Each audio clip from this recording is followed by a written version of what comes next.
ವಿಜಯನಗರ ಜಿಲ್ಲೆ ಕೂಡ್ಲಿಗಿ ಪಟ್ಟಣದಲ್ಲಿ ಮಹಾದೇವ ಮೈಲಾರ ಕ್ರೀಡಾಂಗಣದಲ್ಲಿ ಜರುಗಿದ ಲೋಕಸಭಾ ಚುನಾವಣಾ ಪ್ರಚಾರ ಬಹಿರಂಗ ಸಮಾವೇಶದಲ್ಲಿ ಮುಖ್ಯಮಂತ್ರಿ ಸಿದ್ದರಾಮಯ್ಯ ಮಾತನಾಡಿ ಕೇಂದ್ರ ಬಿಜೆಪಿ ಸರ್ಕಾರದ ವಿರುದ್ಧ ಹಾಗೂ ಮೋದಿ ಮತ್ತು ಶ್ರೀರಾಮುಲು ವಿರುದ್ಧ ತೀವ್ರ ವಾಗ್ದಾಳಿ ನಡೆಸಿದರು. ಕಳೆದ 10 ವರ್ಷಗಳಿಂದ ಅಧಿಕಾರದಲ್ಲಿದ್ದ ಮೋದಿ ಆಡಳಿತದಲ್ಲಿ ಯಾವುದೇ ಅಭಿವೃದ್ಧಿ ಪರವಾದ ಕೆಲಸಗಳಾಗಿಲ್ಲ. 15 ಲಕ್ಷ ರೂಪಾಯಿ ಬಡವರ ಖಾತೆಗೆ ಬಂದಿಲ್ಲ. ಉದ್ಯೋಗ ಸೃಷ್ಟಿಯಾಗಿಲ್ಲ. ದಿನನಿತ್ಯ ಅಗತ್ಯ ವಸ್ತುಗಳ ಬೆಲೆ ಇಳಿಸ್ತೀವಿ ಅಂದ್ರೂ ಇಳಿಸಲಿಲ್ಲ. ರಸಗೊಬ್ಬರ ಇಳಿಸ್ತೀವಿ ಎಂದು ಅಧಿಕಾರಕ್ಕೆ ಬಂದು ರಾಜ್ಯಕ್ಕೆ ಕೊಟ್ಟಿದ್ದು ಚೊಂಬು ಅಂದ್ರು. ರಾಜ್ಯದಲ್ಲಿ ತೀವ್ರ ಬರಗಾಲ ಇದ್ರೂ ಪರಿಹಾರ ಕೊಡಲು ಹಿಂದೇಟು ಹಾಕಿದ್ರು. ನಾವು ಬರ ಪರಿಹಾರ ಕೇಳಿದ್ದು 18,172 ಕೋಟಿ. ಆದರೆ ಕೋರ್ಟ್ ಚೀಮಾರಿ ಹಾಕಿದ ನಂತರ ಈಗ ಕೇವಲ 3,454 ಕೋಟಿ ನೀಡಿ ಕೈ ತೊಳೆದುಕೊಂಡಿದ್ದಾರೆ.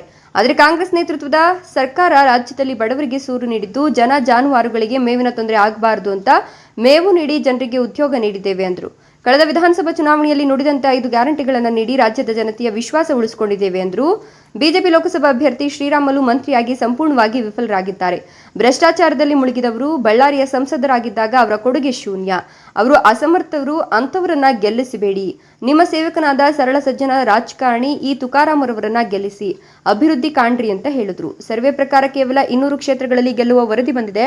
ಕಾಂಗ್ರೆಸ್ ಪಕ್ಷಕ್ಕೆ ತನ್ನದೇ ಇತಿಹಾಸ ಇದೆ. ಬಡ ಜನರ ಕಷ್ಟ ಅರಿತು ಕೆಲಸ ಮಾಡಿದ್ದೇವೆ.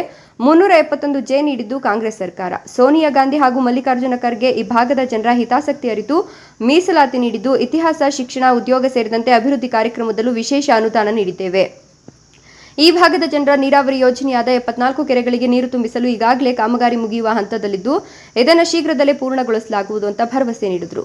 ಸಚಿವರಾದ ರಾಮಲಿಂಗಾರೆಡ್ಡಿ, ಜಮೀರ್ ಅಹಮದ್, ಅಭ್ಯರ್ಥಿ ಇ ತುಕಾರಾಂ, ಶಾಸಕರಾದ NY Gopalakrishna, doctor N T Srinivas, HR Gaviyappa, MP Latha Mallikarjun, Bhima Naik, Parameshwar Naik, Ganesh, Congress ಜಿಲ್ಲಾಧ್ಯಕ್ಷರಾದ ಬಿವಿ ಶಿವಯೋಗಿ, ಸಿರಾಜ್ ಶೇಖ್, ಮಾಜಿ ಸಚಿವರಾದ ಅಲ್ಲಂ ವೀರಭದ್ರಪ್ಪ, ಎನ್ಎಂ ನಭಿ, ಪಟ್ಟಣ ಪಂಚಾಯತ್ ಸದಸ್ಯ ಕಾವಲಿ ಶಿವಪ್ಪ ನಾಯಕ ಸೇರಿದಂತೆ ವಿವಿಧ ಜನಪ್ರತಿನಿಧಿಗಳು, ಕ್ಷೇತ್ರದ ಹಾಗೂ ವಿವಿಧ ತಾಲೂಕುಗಳಿಂದ ಆಗಮಿಸಿದ ಮುಖಂಡರು, ಮಹಿಳೆಯರು, ಯುವಕರು, ಪಕ್ಷದ ಸಾವಿರಾರು ಕಾರ್ಯಕರ್ತರು ಉಪಸ್ಥಿತರಿದ್ದರು.